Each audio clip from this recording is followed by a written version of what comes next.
Mudah-mudahan lebaran kita yang kali ini lebih terasa takwanya bertambah, lebih terasa semangat Ramadannya. Semangat Ramadan ini kalau Rasulullah SAW menjaganya sampai 6 bulan sesudah Ramadan. Kemudian semangat Ramadan itu dihidupkan 6 bulan menjelang Ramadan.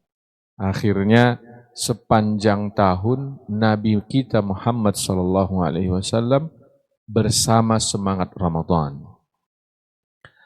Kita lanjutkan kajian sirah nabawi kita.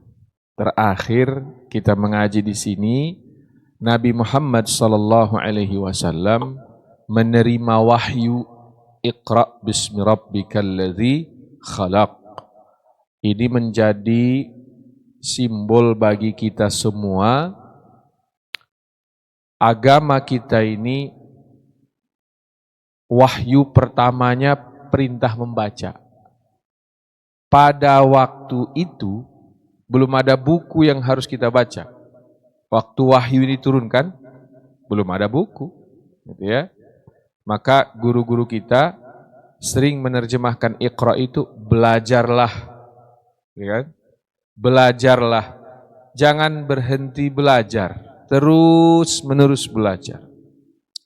Dan kalau kita lanjutkan ayat tersebut, Iqra bismi rabbikal ladzi khalaq, bacalah dengan nama Tuhan yang menciptakan.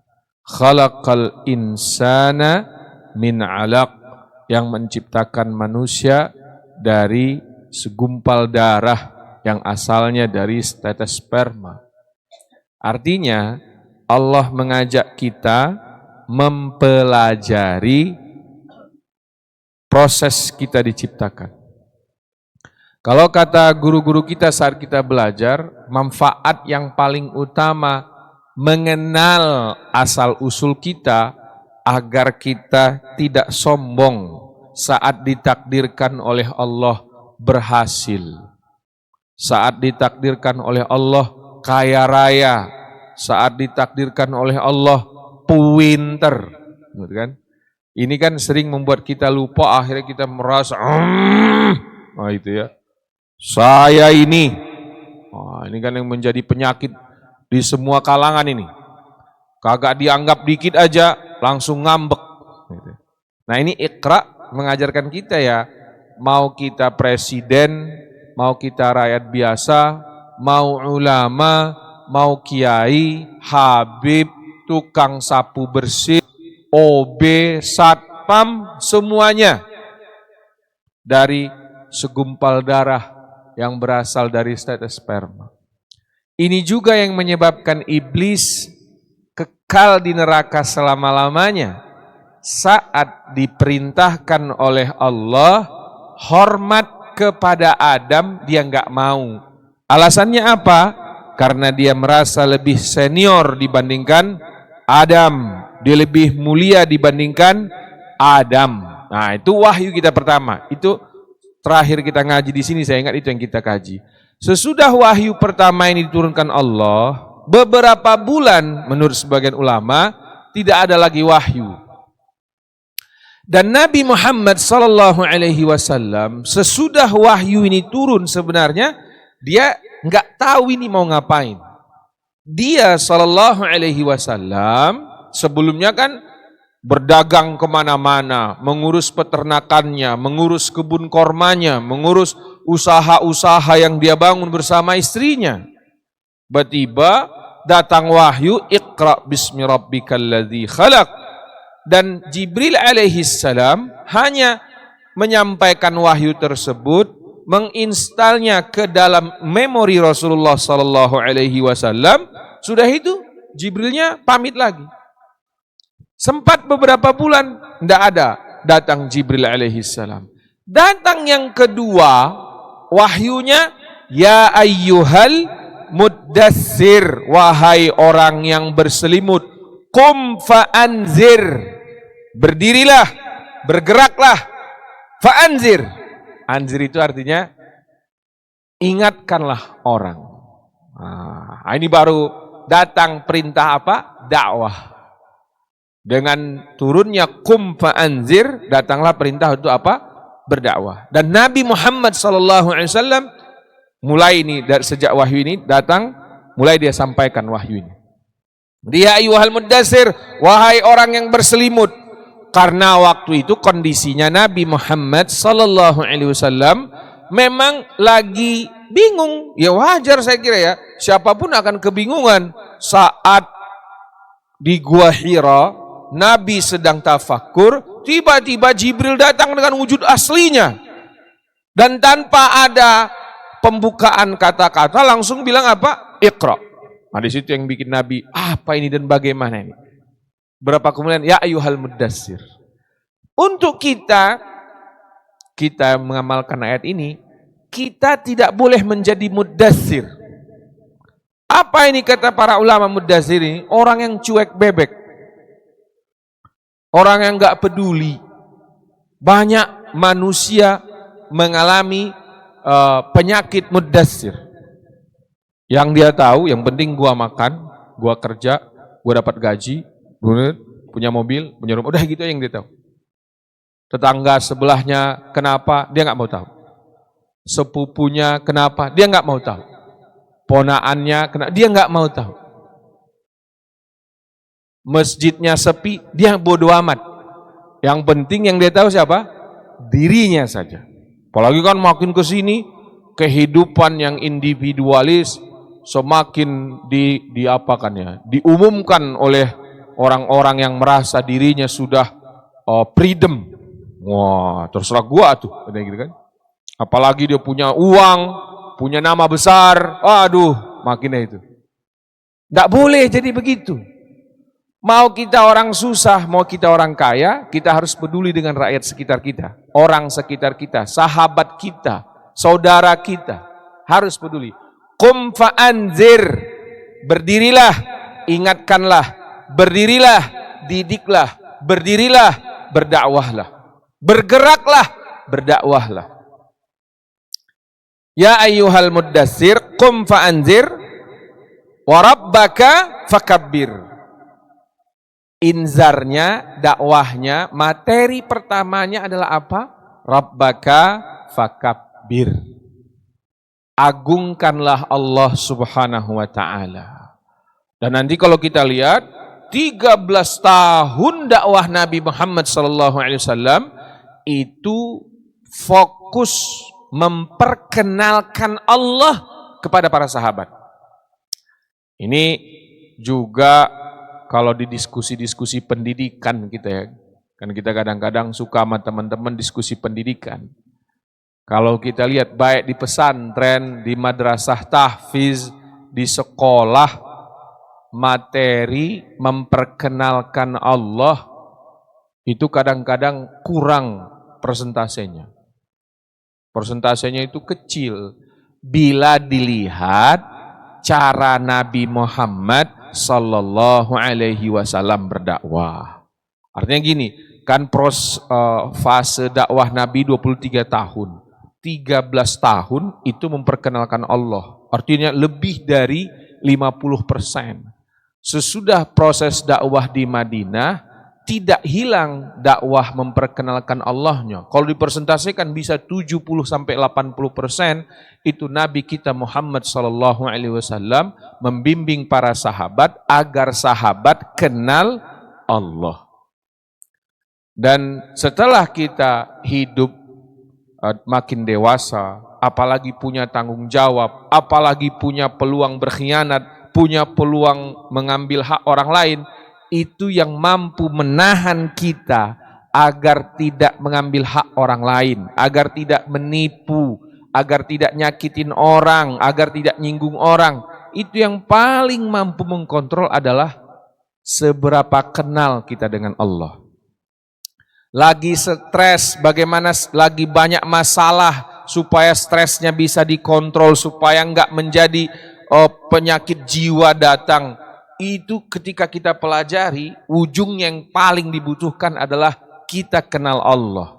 Supaya kalau sudah berhasil, kaya raya, enggak sombong, enggak pelit, itu juga yang paling dibutuhkan adalah kenal Allah Subhanahu wa taala.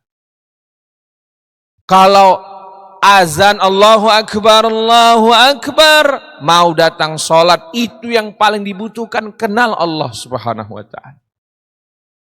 Kalau lagi ada godaan, entah apa namanya, apalagi godaan itu berpotensi tidak diketahui orang, itu yang paling dibutuhkan adalah kenal Allah Subhanahu wa ta'ala.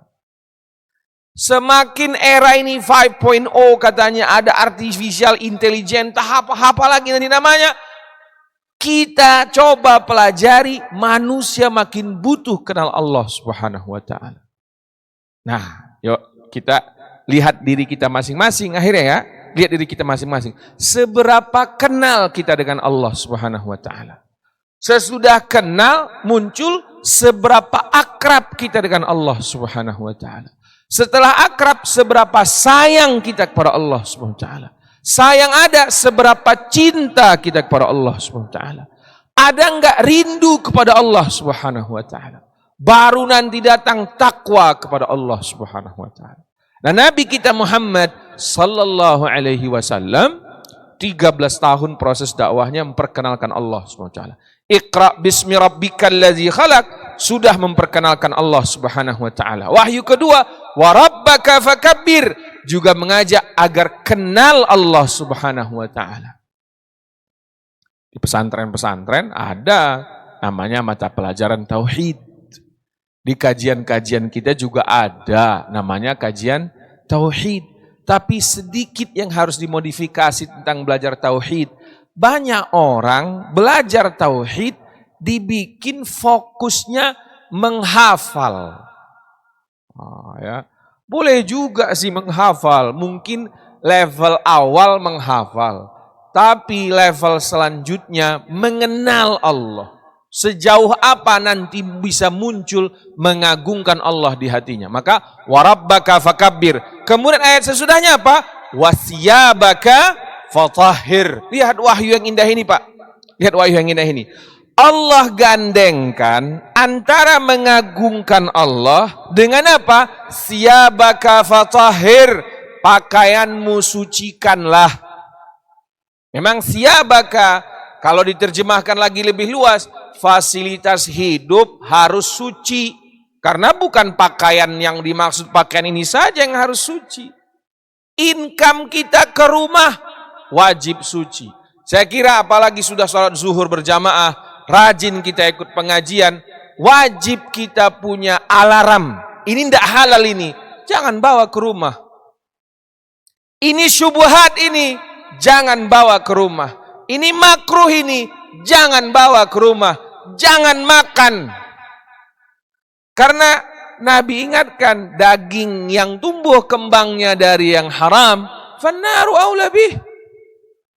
Maka penderitaan lebih utama buatnya, atau neraka lebih pantas baginya. Siyabaka fatahhir. Karena gini kawan-kawan, bapak-bapak, ibu-ibu yang saya muliakan, manalah sah Salman ini disebut mengagungkan Allah jika berani mengambil yang diharamkan oleh Allah. Ini lidah kita ngaku bertauhid kepada Allah. Kadang-kadang malah kita lebih fokus sama berbeda pendapat tentang tauhidnya. Kadang-kadang kalau lagi ngaji tauhid yang ditanya ke kita tentang makna Ar-Rahmanu al-Arsy istawa. Perdebatan yang muncul tentang yadullahi fawqa aydihim. Ngapain berdebat di situ? Tahu Allah duduk di arsy apa enggak mempengaruhi seseorang mengambil hak orang lain atau tidak. Justru kajian tauhid bagaimana seseorang benar-benar dekat dengan Allah. Hari-harinya Allah itu ada. Dia ingat Allah Maha melihat, Allah Maha mendengar, Allah Maha mengetahui. Sehingga apa? Siyabuhu tahirun. Hidupnya bersih. Enggak mau dia ngambil yang haram. Jika ada uang masuk ke rekeningnya, masuk ke kantongnya, dari mana? Ini uang apa? Jika dia berdagang, dia enggak mau nipu siapapun. Kalau timbangannya sekilo, benar sekilo. Kalau seliter isinya benar. Ini apa yang terjadi? Sering kita beli entah apa, sampai di rumah. Baru aja saya terjadi. 1 liter. Pas kita takar, cuma 600 mili. Saya bilang sayang, produk yang sangat bagus, tapi dibungkus dengan bohong. Dan mohon maaf ini ya, dalam hal siyabuhu tahirun, kadang-kadang yang berkopiah hitam, berkopiah putih, udah Pak Aji pun ikut menipu. Enggak komitmen dengan akadnya. Udah pergi sembahyang subuh, zuhur, asar, maghrib, isya, masih motong meteran. Mana ini Rabbaka fakabirnya ini? Rabbaka fakabir wajib siyabuhu tahir. Hidupnya, terutama fasilitas hidupnya. Dia hanya menggunakan yang halal. Enggak halal, jangan gunakan kawan. Itu wahyu kedua. Rabbaka fakabir, siyabaka fatahir, warrujza fahjur. Tuh. Jadi, Rabbaka, Allah harus diagungkan. Tapi, yang efeknya siyabuhu tahir. Yang kedua efeknya apa? Rujuz ahjur. Apa artinya? Semua yang Allah tidak suka, tinggalkan. Oh, ini kan bagian dari ini apa namanya ini? Fazal yang nggak boleh ada yang kosong. Agungkan Allah, bersihkan hidup, yang haram tinggalkan, yang nggak baik tinggalkan. Ini masuk surga udah kita, Pak. Sebenarnya wahyu putus di sini bisa masuk surga kita sudah ini. Yalah, kalau seseorang mengagungkan Allah, fasilitas hidupnya benar-benar bersih, yang nggak baik dia tinggalkan. Apalagi kurang? Nggak baik tinggalkan. Siyabaka fatahir, rujza fahjur. Kemudian apa? Wala tamnun tastaksir. Wala tamnun tastaksir. Jangan kau memberi mengharap balas lebih banyak. Ini kaedah hidup kita masing-masing itu. Opung kita sering nasihati kita dulu di Medan sana. Kalau bantu orang, bantu aja. Gitu kan. Ada pepatahnya itu di Batak sana, lupa aku tapi. Pepatah tentang kalau sudah dikasih, ya udah. Karena tidak boleh memberi berharap balas. Dan ayat ini kalau kata guru-guru saya, bil khusus ini untuk penceramah. Bil khusus ini karena ayat ini kan kum fa'anzir, betul nggak? Kum fa'anzir. Berdakwahlah. Tapi la tamnun tastaksir. Wah, guru saya di Mekah dulu, Pak. Itu nasihatnya, ini pulang. Pulanglah Salman berdakwah. Tapi kalau berdakwah jangan la tastaksir. Apa artinya? Jangan minta imbalan. Allah ini berat nih. Itu kan? Enggak boleh minta imbalan. Saya dialog itu dengan guru saya. Insya Allah Buya, saya jaga agar tidak minta imbalan. Sampai hari ini, dari tahun 2012 mungkin saya mulai ceramah di Jakarta ini. Tidak pernah saya minta imbalan. Tapi guru saya bilang, kalau bisa nak, jangan minta imbalan, ngajar-ngajar aja. Katanya. Saya bisa kalau itu. Bilang. Tapi kalau dikasih orang, Buya boleh diterima enggak? Ini kan bedanya ya.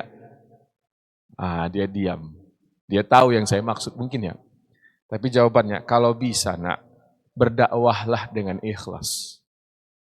Baik Buya, saya bilang itu. Makanya kita bikin pesantren di Citayam khusus untuk anak yatim tapi. Kalau itu gratis. Jadi sering saya bilang, yang benar-benar tidak dibayar ada kita bikin. Jadi di situ anak yatim, anak orang miskin yang benar-benar miskin tapi ya. Karena sekarang banyak juga bisa keluar surat SKTM-nya, kan gitu. Tapi bawa mobil nih, wah bingung saya itu. Makanya anak yatim yang miskin. Gitu ya, anak yatim yang miskin. Bisa sekolah di tempat kita gratis. Tapi kita nggak menerima banyak, hanya 20 orang per tahun. Gitu ya. Mana tahu punya saudara yang benar-benar miskin dan yatim, boleh telepon saya nanti. Belajarnya tahfiz, hadis, ternak, tani, dan dagang. Nah, kira-kira gitu belajarnya di pesantren. Kalau mau lihat dulu silahkan. Nah itu, karena saya benar-benar nasihati, kalau bisa, nah ilmu agama kita ini benar-benar pengabdian. Nah ayat ini, wahyu Quran ini kan, kum fa'anzir. Baru, wala tamnun tastaksir. Jangan memberi, berharap lebih banyak. Baru wahyu terakhir ini ditutup dengan wali rabbika fasbir. Wali rabbika fasbir. Lihat. Ya ayyuhal muddassir qum fa'andir wa rabbaka fakabbir wali rabbika fasbir. Ini rangkaian wahyu ini ditutup dengan wali rabbika fasbir, itu kayak kunci, Pak. Pertama, enggak mau berharap apa-apa ketika memberi, maka sabarlah dengan Allah. Warrujza fahjur, larangan tinggalkan. Masalahnya larangan Allah ini enak semua, Pak. Gimana enggak enak, Pak? Berzina itu enak banget. Ya kan? Enak banget, apalagi konsepnya zina. Kacak-kacak selesai tinggal, bayar. Kan enak kali ya? Itu Allah larang. Bagaimana bisa kita menjauhi larangan ini? Harus sabar bersama Allah. Kalau nggak punya sabar, pengen kita. Gitu. Apalagi hidup di Jakarta, bininya di mana, suaminya di mana. Video call bisa dimodifikasi. Semua kalau mau berkhianat bisa diatur. Oh, maka harus apa? Lirabbika fasbir. Wasiyabaka fatahhir. Di zaman ini orang bilang apa? Nyari yang haram aja susah, apa nyari yang halal? Sabar. Nah itu sabar. Sabar. Enggak apa-apa. Hidup sederhana asal halal. Daripada hidup megah tapi haram. Sudah banyak contoh di sekitar kita. Enggak usah jauh-jauh ke Fir'aun, Pak, contohnya. Saya ini punya banyak sahabat yang tadinya tak peduli halal dan haram. Sekarang Allahu Akbar. Tapi rezeki dia Allah kasih hidayah. Sekarang sholat, mau baca Quran, mau menerima yang halal. Walau cuma nasi uduk sama tempe orek. Di zamannya makan minimal sekian, minimal sekian, minimal sekian. Mobil entah semewah apa, rumah bagus. Punya sahabat saya berapa orang itu. Yang ujung-ujungnya apa? Karena dulu tidak peduli hal haram. Allah sayang sama ente, saya bilang. Allah sayang. Yang repot itu dibiarkan oleh Allah hidup mewah. Sampai meninggal dengan yang haram. Innalillahi wa inna ilaihi raji'un. Ini repot ini. Allah bikin terus dia sampai kawan meninggal. Wah, itu justru bahaya. Saya sering bilang sama teman-teman saya ini, bersyukur kepada Allah. Allah kasih kondisi ini. Berarti Allah sayang. Allah maunya abang itu husnul khatimah. Allah maunya abang ini hidup bersama Allah. Bukan hidup dengan yang haram. Banyak yang kita kenal, yang kita tahu depan mata kita. Haram. Tapi makin jadi. Bahkan sampai meninggal. Ada, banyak juga yang kita kenal kayak gitu. Kita nasihati, tapi kalau nggak mau, ya apa boleh buat. Jangankan kita. Nabi Muhammad sallallahu alaihi wasallam. Abu Lahab itu kan paman, Pak. Abangnya ayahnya itu Abu Lahab itu. Abu Lahab itu abangnya Abdullah.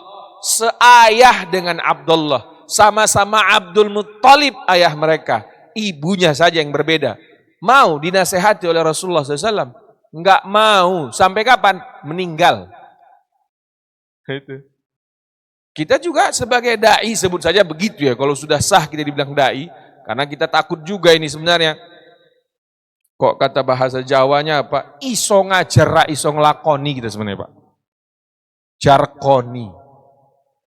Saya ini khawatir di situ. Allah ancam kita loh Pak. Atamuruna an-nasa bil birri wa tansawna anfusakum wa antum tatsluna al-kitab afala ta'qilun. Kabura maqtan 'indallah an taqulu ma la taf'alun. Banyak ancaman dari Allah Subhanahu wa taala. Makanya andai pantas kita bilang dai, ya kita hanya bisa setakat menasehati. Apakah diamalkan? Itu kembali lagi ke kita masing-masing. Makanya wali rabbika fasbir, supaya bisa meninggalkan larangan Allah harus sabar. Kebayang nggak Bang kayak gini ya? Di kantor gaji kita lagi dipotong. Anak harus daftar ulang karena sekolah swasta. Anak pertama harus masuk kuliah. Anak yang paling kecil sedang dirawat di rumah sakit. Cicilan rumah harus bayar, cicilan mobil harus bayar sekali datang. Di situ diuji kita. Tetap hanya berpegang kepada yang halal atau berani nyerempet-nyerempet. Darurat ini ya Allah. Kan kadang-kadang suka begitu kita kan. Padahal itu nggak darurat. Makanya wali rabbika fasbir, sabar. Sabar. Kadang-kadang yang bikin kita nyerempet yang haram itu apa? Reuni SMA, tanggal sekian dan tanggal sekian. Kan entah apa yang terjadi di otak kita manusia ini. Kita, termasuk saya Pak, jangan bilang saya. Kita ini hanya bisa hormat kalau orang mobilnya mewah. Ini omong kosong kada orang-orang kayak gitu. Enggak ada orang kayak gitu. Bisa kita kayak gitu kalau dikondisikan. Tapi kira respon pertama manusia saat ini, mau kalangan ulama, pemerintah, orang biasa, sampai entah sudut manapun, kau mewah, kau dihormati. Selesai. Ustadz nih kita, bawa BMW kita, sepatu kita mahal, baju kita mahal, kopiah mahal, ini mahal, so hormat orang Pak sama kita. Kondisinya kayak gini sekarang. Enggak usah Ustadz, kita kakak beradik 3. Siapa kira-kira yang disayang sama mak kita akhirnya Pak? Yang paling banyak hepengnya. Itu mak kita itu.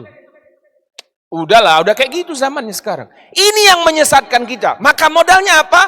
Lirabbika fasbir. Hebat ini wahyu kedua ini. Menyelesaikan kebingungan-kebingungan kita. Walirabbika fasbir. Jangan, hati-hati. Kalau sudah pernah melakukan yang haram, berhasil, nanti muncul kecanduan. Ini yang bahaya. Bahaya nanti. Dia coba nyerempet sekali haram. Enggak kenapa-kenapa. Besok, coba lagi. Besok, coba lagi. Coba lagi. Inna lillahi wa inna ilaihi rajiun. Ini ceramah termasuk panahnya ke saya.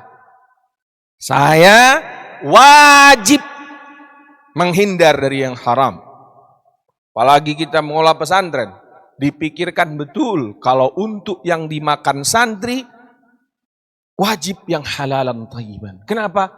Nanti kalau kita kasih yang haram ke santri, dia susah menghafalnya. Susah disuruh sholatnya. Susah disuruh belajarnya. Nah, maka supaya bisa kita menghindar, wali rabbika fasbir. Bapak-bapak, ibu-ibu yang saya muliakan, wahyu kedua dan wahyu pertama ini, misalnya gini maksud saya Pak, kalau kita, kayak saya lah, ilmunya cetek ya. Saya ini sering sekali membaca wahyu pertama, kedua, dan memikirkannya. Karena tidak mungkin Allah bikin ini sebagai wahyu pertama, kecuali itu sudah apa? Intisari betul. Karena ketika masuk kita ke wahyu pertama dan kedua ini, Masya Allah, tabarakallah. Mau terus kita belajar, mau terus kita mengagungkan Allah SWT. Fasilitas hidup kita jaga suci terus. Yang Allah larang kita tinggalkan benar-benar. Dan ketika kita berbuat baik, tidak kita mengharapkan imbalan. Dan kita sabar selalu bersama Allah SWT. Allahu Akbar. Ini jugalah modal Nabi Muhammad sallallahu alaihi wasallam dalam berdakwah. Maka nanti kita akan lihat betapa sabarnya Nabi dalam berdakwah. Nanti kan kita lihat habis uang triliunan rupiah untuk dakwah tidak apa-apa karena dia mengamalkan wala tamnun tastaksir. Ini saja yang bisa saya sampaikan pada siang hari yang berbahagia ini. Semoga bermanfaat buat saya, buat kita semua, dan semoga kita semakin kenal Nabi kita Muhammad sallallahu alaihi wasallam. Semoga negara kita ini diberkahi oleh Allah Subhanahu wa taala. Semoga rezeki kita dihalalkan oleh Allah Subhanahu wa taala. Semoga kita semua mampu menghindari yang Allah haramkan. Ala hadhihi niyah wa likulli salihah wa hadratin nabiyil Mustafa sallallahu alaihi wasallam. Al-Fatihah. A'udzu billahi minasyaitonir rajim. Bismillahirrahmanirrahim. Alhamdulillahi rabbil alamin arrahmanir rahim. Maliki yaumiddin. Iyyaka na'budu wa iyyaka nasta'in. Ihdinas siratal mustaqim. Siratal ladzina an'amta 'alaihim ghairil maghdubi 'alaihim waladdallin. Amin. Wabillahi taufiq wal hidayah. Mohon maaf atas segala yang salah. Subhanakallahumma wa bihamdika asyhadu an la ilaha illa anta astaghfiruka wa atubu ilaik. Assalamualaikum warahmatullahi wabarakatuh.